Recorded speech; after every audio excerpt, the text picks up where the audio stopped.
All right, so the Vegas GP is this weekend, and if you're new to F1, if you're from the US, you haven't watched a race yet, this is going to be like your first race watching, or you're just, not that into it, or you want to get into it, I'm going to briefly explain everything you need to know. So this is the first turn here in Vegas. As you can see, here's the start line, and they're going to race down the strip. That doesn't really matter, but I'll show you guys all the times and everything, and, some brief details you might be confused on and not exactly know what's going on. So here we go. All right, so here is the schedule for the race weekend. This is what a typical F1 weekend schedule looks like. On your Friday, you have your practice 1 and your practice 2. On your Saturday, you have your practice 3 and your qualifying session. Now, your practice session, again, are just for teams to run tire compounds, kind of estimate where they're going to be, see where they, want ride heights, things like that. There's multiple things. You can go on and on about that. But again, the practice isn't really for anything. It's more just, obviously, it's just practice. And qualifying is essentially you're determining where everyone's going to start in the race on that Sunday.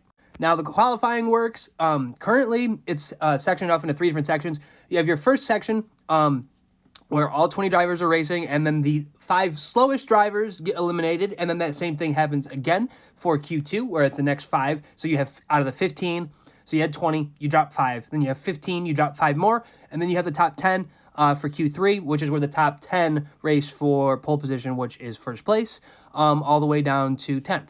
And then that's where they finish, and that's where they start the race on the Sunday. And here are the race times. These are in Eastern Standard Time. So again, for Vegas, these are really weird for a home race. It's obviously because it's a night race. The race starts for me at 1 a.m. Eastern Standard Time, which is crazy. Same thing for qualifying on, this would technically be, it's going to technically be Saturday morning, and this is technically Sunday morning for me.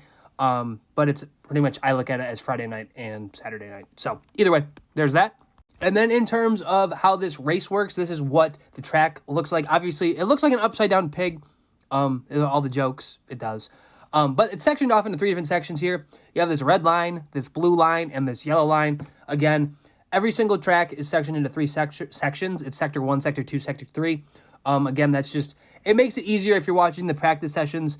And when you're watching the race, if somebody gets a little purple thing that pops up, that means they have the fastest lap of the race. Again, that's just what this looks like. And those little numbers are the turn numbers as well, if that makes sense.